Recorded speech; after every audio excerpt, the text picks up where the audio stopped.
Every insult, every threat, every illegal act. I recorded it all while keeping a calm smile and saying, yes. For 18 months, Melissa relentlessly harassed my family, tore down our century-old barn, and filed 6 baseless lawsuits in an attempt to force us off the land our family has owned since 1924. This Silicon Valley transplant thought she could bully a simple rancher into selling cheaply, so her development company could build luxury condos on our property. What this entitled HOA president didn't realize was that my great-grandfather didn't just build our ranch. He also built the dam that keeps her $2.3 million lakefront mansion from sitting next to a muddy creek. You see, federal infrastructure agreements from 1943 are funny things.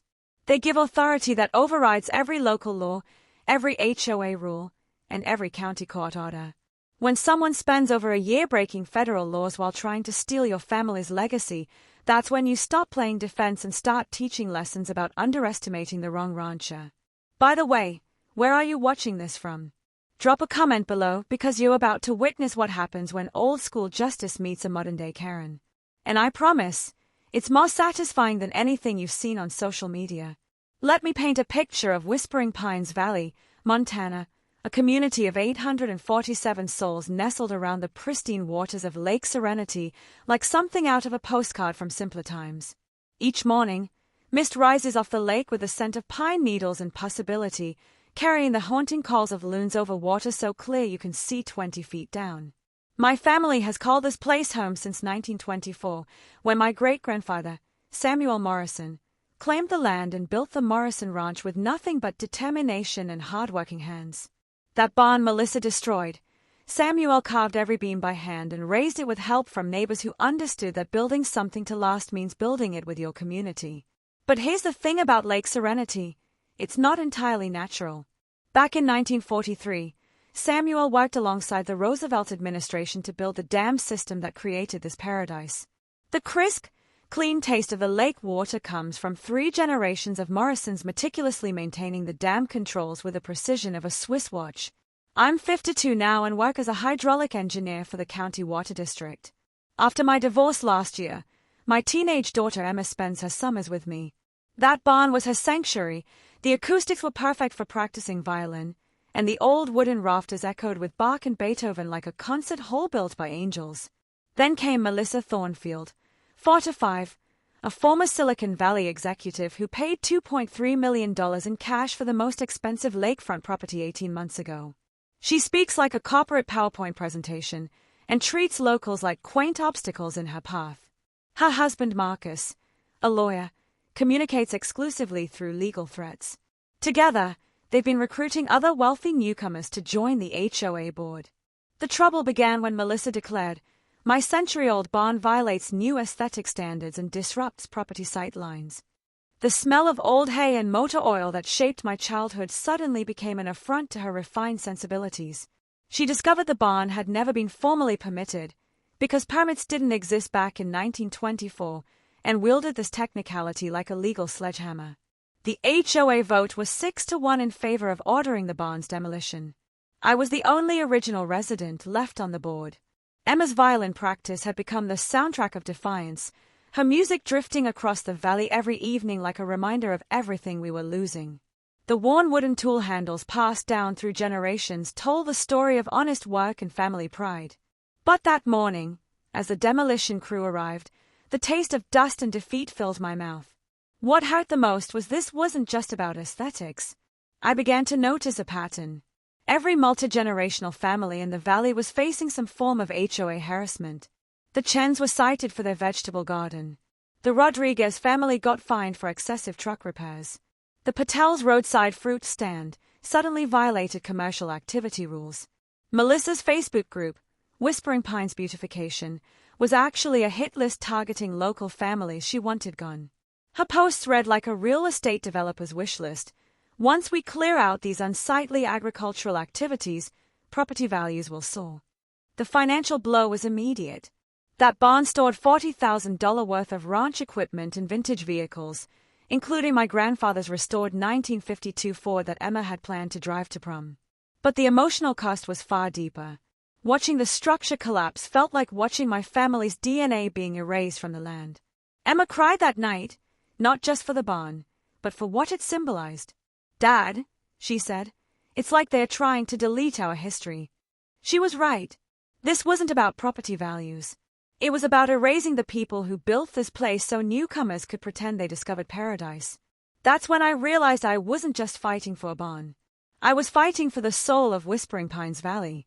And I had advantages Melissa couldn't possibly understand, advantages that stretched back 80 years to a handshake deal between my great-grandfather and the federal government. The real war was only just beginning. Melissa didn't waste time celebrating her victory. Within a week, she filed noise complaints about my 6 a.m. ranch work, claiming it violated the HOA's newly imposed quiet hours from 7 p.m. to 8 a.m. The woman who'd never heard a rooster crow in her life was suddenly an expert on rural noise ordinances. Her lawyer husband, Marcus, sent me a certified letter that read like a legal ransom note, $500 in daily fines for disturbing the peace of the community. The paper had that expensive law firm letterhead smell, cotton fiber mixed with condescension. Marcus's signature looked less like a name and more like an intimidating symbol. But here's where Melissa made her first strategic mistake. She started broadcasting everything on social media, posting photos of my unsightly ranch equipment with captions about bringing civilization to the wilderness. Her Tesla would cruise past my property at odd hours, her phone pressed against the passenger window like she was conducting surveillance on enemy territory. That's when I decided to do some digging of my own. I spent 3 evenings at the county courthouse, pulling property records and deed transfers until my eyes burned from the microfilm reader. The taste of stale courthouse coffee became my fuel as I traced the paper trail of Melissa's land acquisition. What I found made my blood run cold. That's when I realized I wasn't just fighting for a barn. I was fighting for the soul of Whispering Pines Valley. And I had advantages Melissa couldn't possibly understand, advantages that stretched back 80 years to a handshake deal between my great-grandfather and the federal government. The real war was only just beginning. Melissa didn't waste time celebrating her victory. Within a week, she filed noise complaints about my 6 a.m. ranch work, claiming it violated the HOA's newly imposed quiet hours from 7 p.m. to 8 a.m.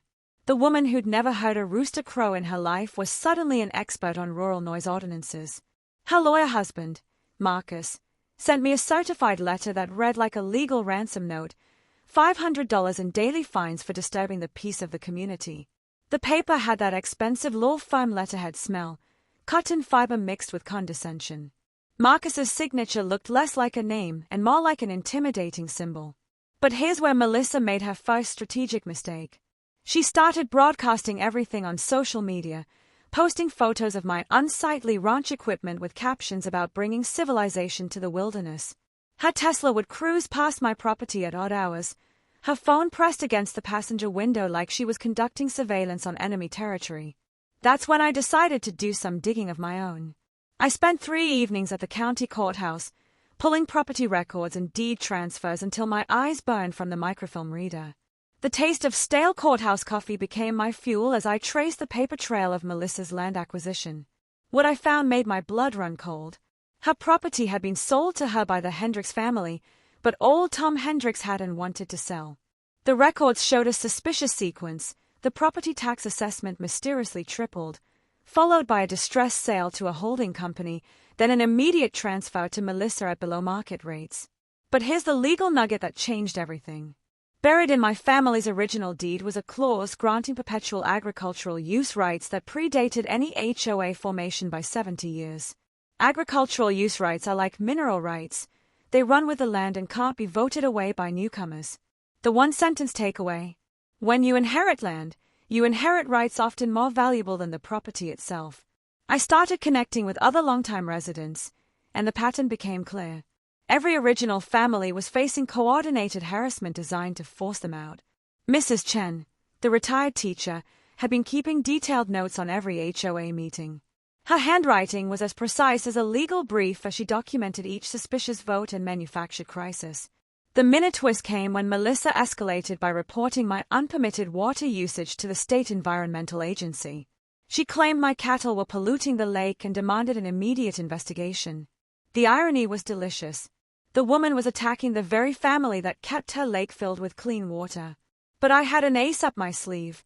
As a hydraulic engineer, I knew exactly how much water my ranch used, and I had decades of documentation proving our conservation efforts. More importantly, I began researching the lake's water flow patterns and made a discovery that would change everything. Lake Serenity exists because of a dam system my great-grandfather helped design. The sound of water flowing through those controls was like a mechanical heartbeat that had kept this valley alive for 80 years. Every morning, I checked the gauges and listened to the steady rhythm of the pumps, never realizing I was holding the keys to the kingdom. Emma became my research assistant. Her teenage energy channeled into investigating property records and social media patterns. "Dad," Emma said one evening, looking up from her laptop, "Melissa posted about maximizing lakefront investment potential the same day she filed the complaint against you. This isn't about noise, it's about money." The kid was brilliant. She had figured out in minutes what took me weeks to understand. I started building a case file, documenting every HOA action with the methodical precision of an engineer, photos, timestamps, legal correspondence. Everything went into manila folders that grew thicker by the day. The local diner became our unofficial resistance headquarters, where ranch families gathered over coffee that tasted like liquid determination mixed with spite. Mrs. Chen revealed that Marcus had been pressuring the county assessor to reassess rural properties to reflect current market values. Translation: they wanted to tax us out of our land. The smell of corruption was stronger than the diesel exhaust from the construction equipment that seemed permanently busy improving HOA properties. But the real power shift came when I discovered the water rights documentation. My great-grandfather hadn't just helped build the dam, he'd negotiated federal protections giving the Morrison family permanent authority over the water system. The papers were yellowed with age but legally binding, filed with both county and federal agencies. Melissa could threaten all she wanted, but she was attacking the very family that controlled the existence of her property. The woman who thought she was playing chess was actually playing checkers against someone who'd inherited the entire board. If Melissa thought her noise complaints were clever, her next move was pure financial warfare. My property taxes mysteriously jumped from $1,200 annually to $8,400, a sevenfold increase that smelled like backroom deals and selective enforcement. The county assessor's office claimed it was part of a comprehensive market adjustment, but somehow only my property and 2 other ranch families were reassessed. Simultaneously, the HOA voted to require architectural reviews for any ranch maintenance, complete with $5,000 application fees. Want to fix a fence? $5,000, please. Replace a barn door? Another $5,000. Marcus's law firm conveniently was the only qualified reviewer for agricultural modifications. But Melissa's psychological warfare was even more disturbing. She started parking her Tesla at the end of my driveway during my morning coffee breaks, filming me through the windshield like I was some kind of wildlife exhibit. Her phone pressed against the glass, recording my every move for what she called her property security documentation. The taste of my morning coffee turned bitter with the realization that I was being hunted in my own home. That's when my engineering background became my secret weapon. I began studying the lake's water flow patterns with the same precision I used for county projects. Late nights in my workshop, surrounded by hydrological charts and flow calculations, I started to understand something that would change the entire dynamic. Lake Serenity wasn't just artificially maintained, it was completely dependent on a dam system my great-grandfather helped design back in 1943. The mechanical hum of those pumps wasn't just background noise, it was the sound of my family's legacy keeping Melissa's investment afloat. I pulled the original federal documentation from the National Archives, documents that smelled like old leather and government bureaucracy. What I found was pure gold, water rights dating back 80 years, giving the Morrison family key maintenance contracts and operational authority over the entire system. Here's the legal nugget that changed everything. Water rights in the West are like finding gold, often worth more than the land itself. The one-sentence takeaway: control the water, control everything that depends on it. The mini twist came when Emma's detective work uncovered Marcus's dirty dealing. She found county records showing his law firm received a $50,000 consulting fee from Mountain Vista Development Company the same week my taxes were reassessed. The timestamps were damning: payment on Monday, reassessment filed on Wednesday. "Dad, look at this," Emma said, her laptop screen glowing in the workshop light. Mountain Vista Development had options to buy distressed properties throughout Whispering Pines Valley. The company was betting on families like mine being forced to sell due to financial pressure. This wasn't about property values or community standards. This was land speculation, pure and simple. I started connecting the dots with the methodical precision of a crime scene investigator. Mrs. Chen revealed that 3 other families had received similar tax reassessments, all properties that Mountain Vista had flagged for potential acquisition. The pattern was clear: create financial pressure, force sales, then develop luxury properties for wealthy transplants. But here's where Melissa's plan had a fatal flaw. The lake that made these properties valuable existed entirely at the discretion of my family's water rights. Every morning when I checked the dam controls, feeling the smooth metal of levers worn by 3 generations of Morrison hands, I was touching the heart of her entire scheme. The sound of morning mist rising from Lake Serenity was like whispered encouragement from the past, reminding me that my great-grandfather had built protections into this system for exactly this kind of threat. The taste of lake air carried hints of pine and possibility, but also the metallic tang of coming confrontation. I began documenting water quality throughout the valley, using my engineering connections to conduct independent testing. The results were startling. Melissa's own septic system was leaching into the lake she claimed to protect. Her environmental concerns were projection at its finest. Emma started a social media campaign highlighting the valley's real history, posting photos of Samuel Morrison building the original dam and of 3 generations maintaining the water system that kept the community alive. Her posts were getting thousands of shares from rural communities facing similar gentrification pressures. Meanwhile, Melissa's cleanup day publicity stunt backfired spectacularly when environmental reporters began investigating the lake's history. They discovered that the Morrison family had been practicing sustainable water management decades before it became trendy, protecting wildlife habitats and maintaining ecological balance through careful stewardship. The irony was delicious. The woman trying to destroy us was relying on our family's environmental expertise to maintain her property value. As I sat in my workshop that night, staring at 80 years of water management records, I realized my great-grandfather had been playing a longer game than anyone understood. He hadn't just built a dam, he built an insurance policy against exactly the kind of threat we were facing. Melissa's desperation was beginning to show.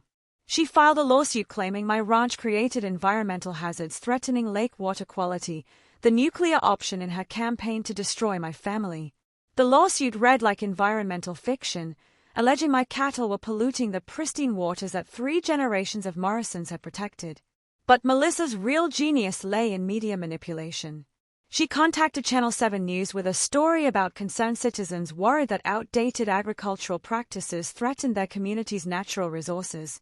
The reporter, a young woman from the city who probably never saw a cow up close, devoured every word.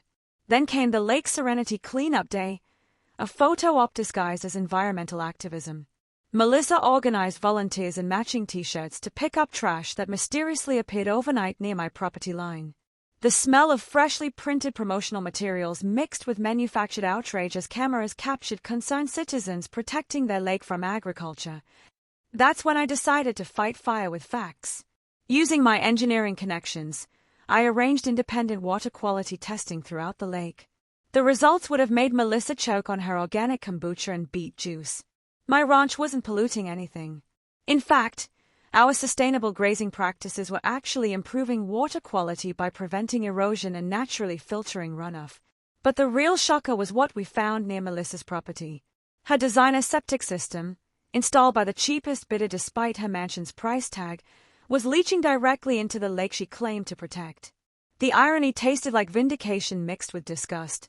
I started documenting every environmental violation on HOA board members' properties with the methodical precision of a crime scene photographer, GPS coordinates, timestamps, photographic evidence, all building toward a case file that would make federal prosecutors smile.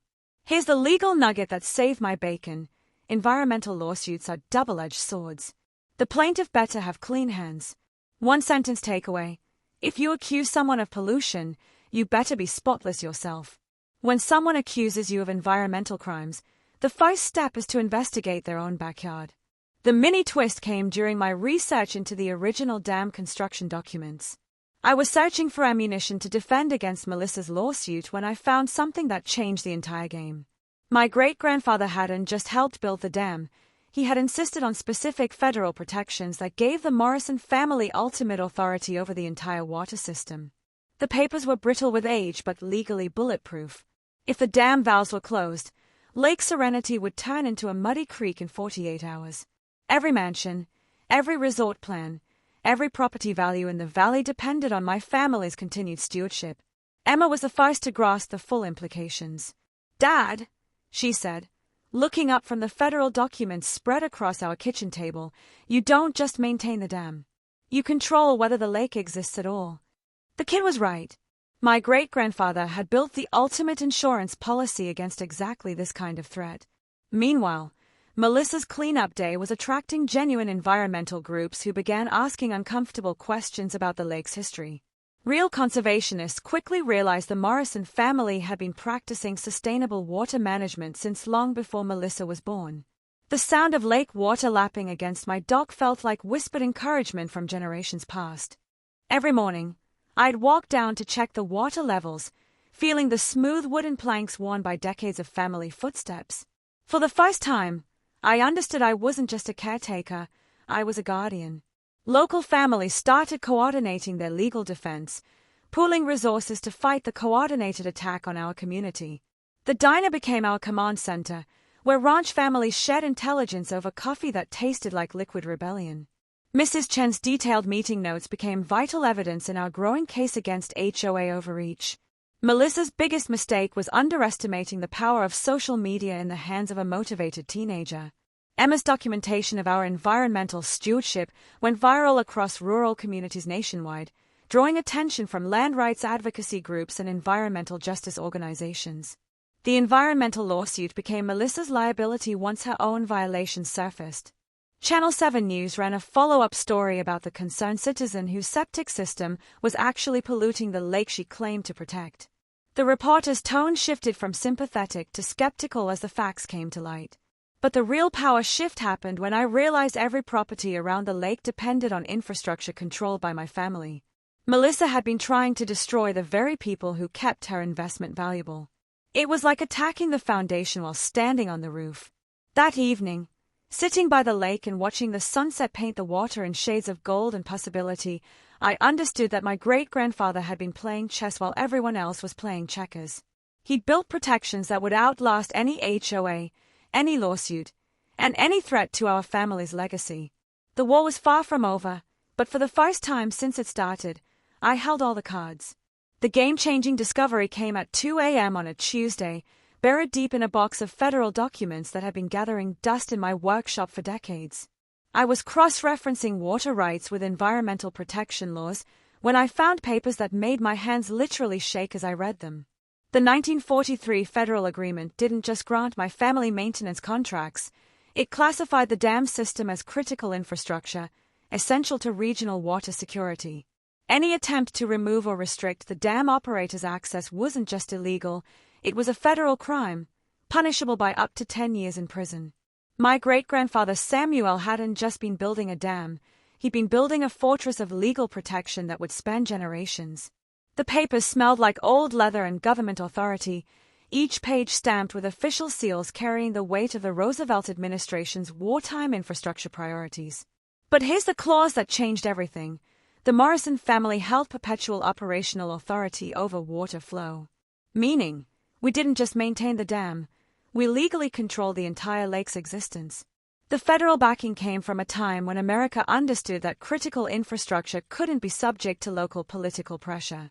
The legal nugget that saved our legacy, federal infrastructure agreements from the 1940s are like constitutional amendments, they trump all local ordinances.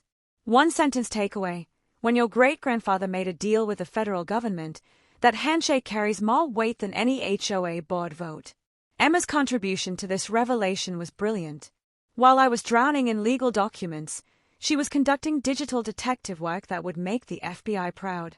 Her laptop screen glowed in the workshop darkness as she uncovered Melissa's social media posts about monetizing lake access and creating Lake Serenity Resort LLC. "Dad, look at this," Emma said, her voice tight with excitement. She'd found property records showing that Marcus law firm represented Mountain Vista Development, the same company systematically buying up distressed properties throughout the valley. The smoking gun was a planning document Emma found in county records. Mountain Vista's development proposal included a private resort, exclusive lake access, and residential property starting at $3 million. The timeline was aggressive. They needed to clear out existing residents within 6 months to break ground by spring. Suddenly, everything made sense. The bond demolition, the harassment campaign, the environmental lawsuit. It was all designed to force my family off land that anchored the entire development scheme. Melissa wasn't just some petty HOA tyrant. She was the advanced scout for a coordinated land grab. But she'd made a fatal miscalculation. Her entire investment, her husband's legal fees, the development company's timeline, everything depended on maintaining a lake that existed entirely at my family's discretion. The historical context made this even more powerful. Samuel Morrison had insisted on federal protections after watching other ranching families pushed off their land by railroad companies and mining interests. He'd seen firsthand what happened when local politics could override property rights, and he built safeguards to protect future generations. Mrs. Chen's detailed HOA meeting notes reveal that Melissa had been planning this campaign for over a year, recruiting board members and positioning allies before making her first move. The coordinated nature of the attacks wasn't coincidence. It was clear evidence of conspiracy. The community impact was immediate once word spread. Longtime residents realized they weren't facing random HOA overreach but organized gentrification designed to erase their heritage and replace it with artificial luxury. The taste of that realization was as bitter as black coffee, but it unified families who had been fighting isolated battles. Media interest exploded when environmental groups learned that a century-old sustainable water management system was being threatened by resort development. The story quickly became a perfect symbol: corporate greed versus environmental stewardship, authentic heritage versus manufactured luxury. But Melissa's vulnerability was now completely exposed. Her property value, her resort plans, her entire financial future depended on a lake that could disappear with the turn of a valve controlled by the family she'd been trying to destroy. The irony was perfect. The woman who thought she was playing chess had actually been playing checkers against someone who owned the entire board. The Morrison Ranch kitchen became War Room Central. Maps and documents were spread across the table like a general's battle plan. The smell of strong coffee mixed with the mustiness of 80-year-old federal papers as our core team gathered. Me, Emma, Mrs. Chen, and 3 other displaced ranch families whose properties were in Mountain Vista's crosshairs. "Here's what we're dealing with," I said, pointing to a timeline Emma had created on her laptop. "Melissa isn't just some power-hungry HOA president. She's the advanced team for a development scheme that needs us gone to succeed." The plan was elegant in its simplicity. Let Melissa continue her aggressive tactics while we documented every violation, every overreach, every piece of evidence proving organized conspiracy. Like a controlled burn, we'd let her feed the fire that would ultimately consume her. Mrs. Chen, bless her retired teacher's heart, had been keeping notes that read like a legal brief. Her handwriting was as precise as court stenography as she documented each suspicious vote and manufactured crisis. "I've got 18 months of HOA meeting minutes," she said, "and the pattern is clear as daylight." My engineering background became our secret weapon for technical preparation. I conducted a full systems check of the dam controls, ensuring every valve and monitoring device functioned with Swiss watch precision. The mechanical hum of the equipment sounded like a heartbeat, keeping our valley alive. Each gauge reading was recorded and timestamped for legal documentation. The water flow modeling took 3 weeks of computer simulations, but the results were devastating for Melissa's plans. If the dam valves closed, Lake Serenity would drain to 30% capacity within 48 hours, revealing mudflats that smelled like rotting vegetation and broken dreams. Property values would crater faster than a stock market crash. Emma became our social media strategist. Her teenage digital fluency turned into the drumbeat of revolution as she posted historical photos and family stories that went viral across rural communities nationwide. "The trick," Emma explained, "is showing people this isn't just about us. Every small community faces the same threats from those who see heritage as an obstacle to profit." Our legal preparation was as methodical as a crime scene investigation. Every HOA action, every threat, every violation got documented and timestamped. The manila folders grew thicker by the day, each piece of evidence adding weight to our case like stones in a scale of justice. Here's the knowledge nugget that became our foundation. In legal warfare, the best defense is a perfectly documented offense. One sentence takeaway: when someone's trying to destroy you systematic documentation becomes your most powerful weapon. Expert witnesses lined up like dominoes ready to fall. Environmental engineers versed in sustainable water management. Water rights attorneys specialized in federal infrastructure law. Dam inspectors ready to testify about the Morrison family's exemplary stewardship record. But the psychological game was just as crucial as the legal strategy. We adopted a rope-a-dope approach, absorbing Melissa's attacks while building an overwhelming countercase. Every family she targeted became another ally in our corner. Every overreach added another brick to our conspiracy wall. The local diner evolved into resistance headquarters, where ranch families coordinated strategy over coffee that tasted like liquid determination. Conversations buzzed with excitement as people realized they weren't fighting isolated battles, but part of a larger movement to protect rural heritage. Our federal angle involved researching infrastructure protection laws dating back to the New Deal. The papers were yellowed with age but legally bulletproof, setting precedents that would make federal prosecutors salivate. Any interference with critical infrastructure operations violated multiple federal statutes. Our community organizing took on the energy of a grassroots political campaign. Historical documentation uncovered photographs and stories spanning a century of sustainable valley stewardship. Emma's social media campaigns racked up hundreds of thousands of views, turning local harassment into a national symbol of gentrification resistance. The knowledge nuggets we prepared for media interviews educated our audience. Water rights are separate from property rights. You can own the land but not control the water beneath it. Environmental lawsuits require clean hands. If you're polluting while suing someone else, you lose credibility. Federal infrastructure agreements from the 1940s often included enforcement mechanisms that could override local laws. Building relationships with regional media became essential as the story drew attention from land rights advocacy groups. Reporters began to see that this wasn't just a local feud. It was a textbook case of corporate manipulation clashing with genuine community stewardship. The valve testing felt almost ceremonial. My hands, worn smooth from 3 generations of Morrison stewardship, controlled the power to drain a lake that supported million-dollar properties. The irony was delicious. The very family Melissa aimed to undermine controlled the infrastructure that made her investment valuable. As we finalized our strategy, the taste of victory was already sweet. Melissa's desperation began showing in ways that would have been comical if they weren't so malicious. My ranch equipment started suffering unexplained damage. Hydraulic lines were cut, fence posts loosened, and gates left open, allowing cattle to wander onto county roads. The smell of diesel fuel and vandalism lingered in the morning air, a toxic fog of escalating warfare. Legal harassment reached absurd levels. Marcus law firm filed frivolous lawsuits weekly, each designed to drain resources rather than win in court. Noise complaints for my rooster, zoning complaints about my mailbox, and environmental concerns over my compost pile. The paper trail of legal threats could have wallpapered my workshop. Yet Melissa's social warfare was the most insidious. She spread rumors questioning my mental stability and obsessively portraying me as a danger to the community's water supply.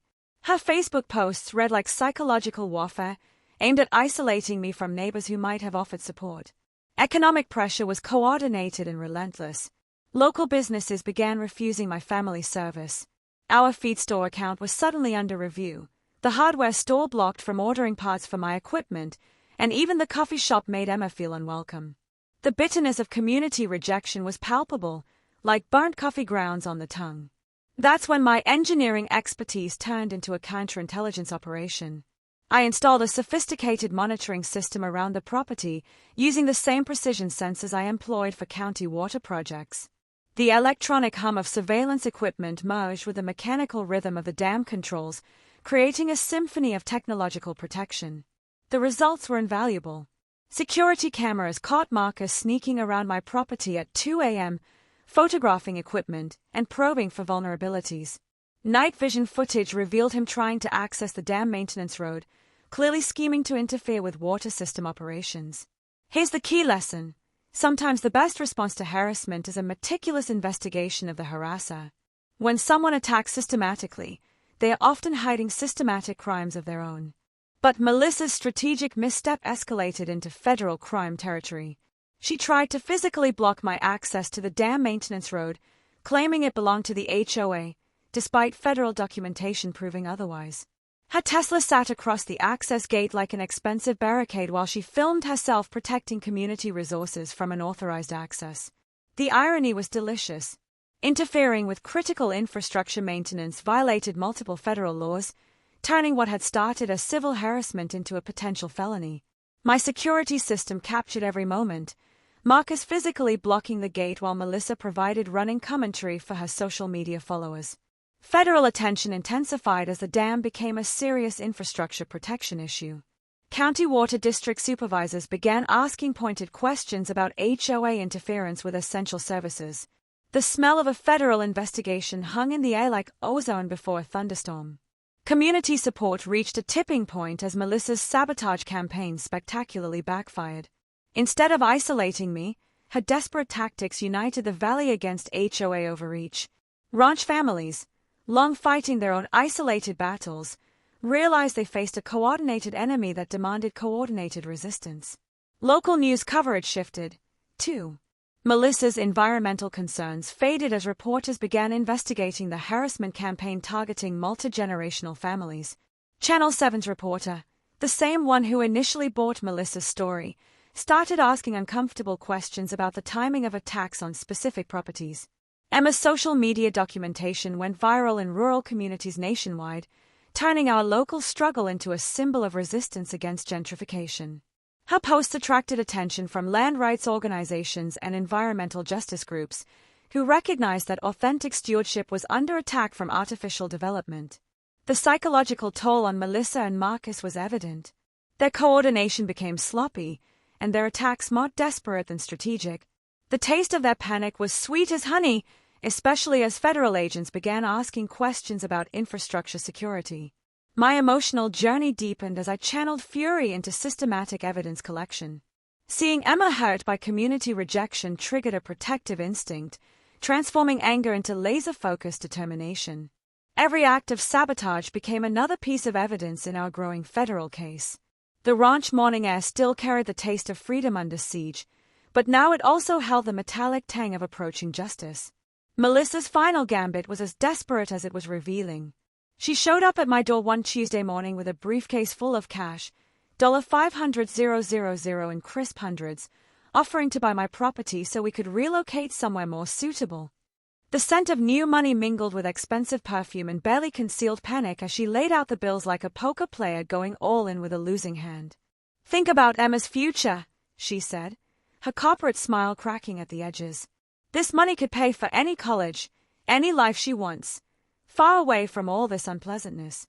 What Melissa didn't realize was that my security system was recording every word, every gesture, every bill she counted onto my kitchen table. The bribe money came from Mountain Vista Development, the same company Marcus' law firm represented, proving the conspiracy we had been documenting for months. When I refused, Melissa's mask finally slipped completely. "I will destroy your family's reputation permanently," she hissed, her voice losing all pretense of neighborly concern. "By the time I'm finished, no one in this valley will remember your name without spitting." The nuclear threat came within 24 hours. Melissa filed a restraining order, claiming I had made terroristic threats about shutting down the lake and endangering the entire community's water supply. Marcus' legal filing read like fiction, portraying me as an unstable extremist who posed a clear and present danger to public safety. The restraining order hearing was a masterclass in legal theater. Melissa testified with crocodile tears about my supposed veiled threats and obsessive behavior, claiming she feared for her family's safety. Her performance could have won an Oscar if the audience hadn't known she was orchestrating a systematic harassment campaign. Here's where federal law trumped local drama. You cannot get a restraining order against someone performing their federally mandated job. Key takeaway: federal infrastructure authority supersedes all local court orders, including restraining orders filed by desperate HOA presidents. The mini twist came in Marcus' professional downfall. Representing both the HOA and Mountain Vista Development created a conflict of interest so blatant that the state bar opened an investigation before the restraining order hearing even ended. Legal malpractice, money laundering, and conspiracy charges piled up faster than snow in a Montana blizzard. The FBI's Financial Crimes Unit soon got involved when they traced the bribery through 3 shell companies to offshore accounts. The taste of federal justice was as sweet as mountain honey as agents asked pointed questions about RICO violations and organized racketeering. Meanwhile, I stayed strategically silent, letting Melissa's desperation speak louder than any words I could offer. Every media interview, social media post, and legal filing added evidence to the growing federal case. The sound of her own voice was becoming her worst enemy. Emma's coming-of-age moment arrived when she agreed to be interviewed by Channel 7 News. My teenage daughter, once shy about speaking publicly, articulated our fight against gentrification with a wisdom that would make seasoned activists proud. "They're not just trying to steal our land," she said, looking directly into the camera. "They're trying to steal our history, our identity, our right to exist in the place our family built." The exposure of the development scheme set off a domino effect throughout the valley. The FBI investigation expanded to include every property purchase, suspicious tax assessment, and coordinated attack on multi-generational families.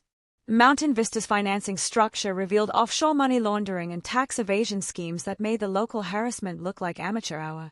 Community transformation accelerated as ranch families organized to run candidates for county positions, reclaiming influence over the places they had built and fought for. Mrs. Chen announced her campaign for county commissioner.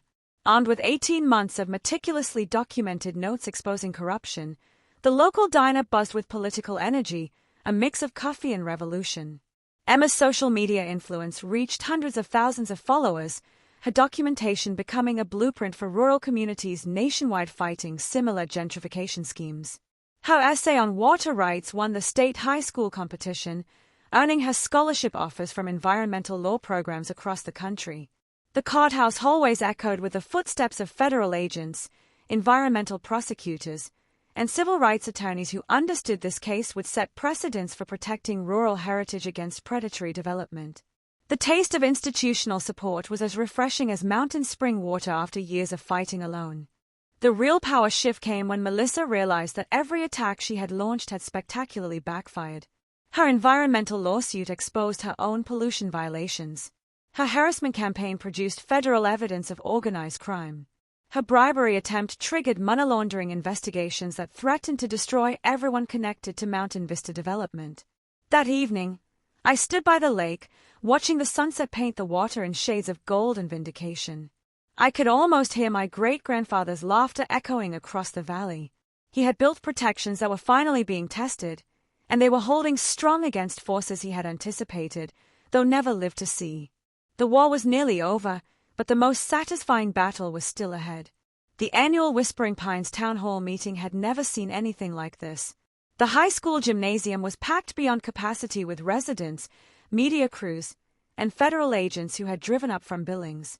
The air crackled with electric tension as the community gathered for what everyone knew would be the final confrontation. Alyssa arrived fashionably late in her Tesla, flanked by Marcus and 2 lawyers from his firm. She wore a designer suit that probably cost more than most families' monthly mortgage, radiating the artificial energy of someone playing her last desperate card. The click of her heels on the gymnasium floor sounded like a countdown to Judgment Day. "Ladies and gentlemen," Melissa began, her PowerPoint slides projecting onto the wall behind her. "We're here to discuss a clear and present danger to our community's safety." Her presentation featured photos of my property, dramatic claims about environmental hazards, and testimonials from concerned citizens who suspiciously resembled Mountain Vista development employees. The smell of fear-based manipulation hung in the air like cheap cologne as Melissa painted me as an unstable extremist, portraying my family's century-long stewardship as outdated practices endangering modern residents. Her fake tears about fearing for her family's safety might have been convincing if half the audience hadn't witnessed her harassment campaign firsthand. When my turn came to speak, I simply stood and said, "Thank you all for a century of supporting my family's stewardship of this valley." The gymnasium fell silent as I presented a photo of my great-grandfather building the original dam in 1943, his weathered hands shaping the foundation that kept every property in the valley valuable. Samuel Morrison built this dam in partnership with the federal government. I continued, "Not just to create Lake Serenity, but to protect future generations from the very kind of predatory scheme we were witnessing tonight. Then came the mic drop moment. Agent Sarah Martinez from the FBI's Financial Crimes Unit stood up from the back row. "Ladies and gentlemen, I am here to inform you that federal investigators have uncovered evidence of organized racketeering, money laundering, and conspiracy to defraud multiple families in this community." The gymnasium erupted in gasps and murmurs as Agent Martinez outlined the charges. Mountain Vista Development had systematically targeted multi-generational families through coordinated harassment campaigns designed to force property sales below market value. Marcus Law Firm faced disbarment and criminal charges for facilitating the scheme through frivolous lawsuits and illegal bribery attempts. The Morrison family doesn't just maintain critical infrastructure. Agent Martinez continued, they hold federally protected authority over systems that ensure this community's survival. Any interference with their operations constitutes a federal crime. Melissa's public breakdown was immediate and spectacular. "I'm the real victim here," she shrieked, her corporate composure cracking like ice in spring thaw. "These backwoods locals don't understand progress. They are stuck in the past while I'm trying to bring civilization to this wilderness." Her racist mask finally slipped completely as she ranted about rural people and their outdated way of life, generating additional evidence for federal prosecutors while destroying any remaining community sympathy. The panic on her face was undeniable, sweat beading on her forehead despite the gymnasium's cool temperature. Water District Supervisor Jim Peterson stood to provide technical context. "The Morrison family has maintained this dam system with exemplary environmental stewardship for 80 years, he explained. "Their expertise is irreplaceable. Their authority is federally protected, and their commitment to this community is beyond question." I took the microphone for my final statement. Federal infrastructure protection exists because local politics can't always be trusted with critical systems. My great-grandfather understood that future generations might face threats from those who see heritage as an obstacle to profit. The crowd erupted into a standing ovation that lasted nearly 5 minutes, the sound echoing off the gymnasium walls like thunder announcing the storm's end. Ranch families, longtime residents, and even some newer neighbors horrified by Melissa's campaign joined in sustained applause, a moment of genuine community healing. Channel 7's cameras captured Melissa and Marcus being escorted from the building by sheriff's deputies as federal arrest warrants were served. Their development scheme collapsed in real time as Mountain Vista's investors learned about the criminal investigation through live television coverage. Emma, sitting in the front row, smiled with the satisfaction of someone who had helped document justice being served. Her social media posts from the meeting went viral instantly, turning our local victory into a national symbol of rural communities successfully fighting predatory gentrification. Mrs. Chen's election as county commissioner marked the beginning of political transformation throughout the valley, securing a future where heritage, stewardship, and community resilience could thrive. She implemented transparency requirements that prevent future corruption while protecting the agricultural heritage that makes our community unique. The taste of honest governance was as refreshing as mountain spring water after years of manipulation. The rebuilt barn now stands stronger than ever, constructed with original materials salvaged from the demolition and traditional techniques taught by master craftsmen. Every evening, Emma's violin practice echoes off the new rafters, carrying forward family tradition while pointing toward a future where heritage and progress coexist harmoniously. My romantic subplot reached a joyful conclusion when I married Sarah Martinez, the FBI agent who helped expose the conspiracy. She transferred to the regional office and fell in love with both the valley and the man who protected it. Our wedding, the first celebration held in the new barn, brought together federal agents and ranch families in a union that symbolized justice and healing. The environmental impact of our victory extends far beyond Whispering Pines. Lake Serenity received federal protection as a demonstration watershed, showcasing how traditional stewardship often exceeds modern environmental standards. Harvard Law School incorporated our case into its curriculum on rural law and federal infrastructure protection. Emma's future crystallized around environmental law. Inspired by watching legal knowledge become a weapon for justice, she plans to study water resource engineering at Montana State University with a goal of modernizing our dam systems using renewable energy and smart monitoring technology. The Morrison legacy will continue with someone who understands both heritage preservation and technological innovation. Knowledge nuggets for families facing similar threats. Water rights often include federal protections that supersede all local ordinances. RICO laws apply to coordinated harassment campaigns, even by HOA boards. Environmental lawsuits backfire when the plaintiff is the real polluter, and federal infrastructure protection is your strongest defense against local political pressure. Community benefits multiplied as authentic heritage protection increase property values, more than artificial resort development ever could. Ecotourism built around real ranching history attracts visitors who appreciate genuine Western culture rather than manufactured luxury experiences. The local economy now thrives on authenticity rather than artificiality. Our annual Heritage Day festival unites families from across the region, celebrating rural traditions while addressing modern challenges like climate change and economic sustainability. Last year, 15,000 visitors attended, learning about water conservation, sustainable agriculture, and the legal protections that preserve rural communities. The next chapter is already unfolding. Another community has reached out to our foundation for help against gentrification pressures. A small town in Wyoming faces coordinated attacks from a development company using tactics identical to Mountain Vista's playbook. Emma and I will travel there next month to share our experience and legal strategies. The final emotional moment finds me and Emma standing by the rebuilt barn at sunset, looking out over the lake our family has protected for nearly a century. Her violin music carries across the water, reflecting the golden light of a community that chose heritage over artificial progress, authenticity over manufactured luxury. Great-grandfather's protections worked exactly as he planned, Emma says. She's right. Samuel Morrison built defenses that lasted 80 years, waiting for the moment when his family would need federal law to defeat local corruption. So, if your HOA is giving you trouble, know that you're not alone. Communities across America are learning to defend themselves using the legal tools we discovered. Knowledge, patience, and federal law can turn the tide.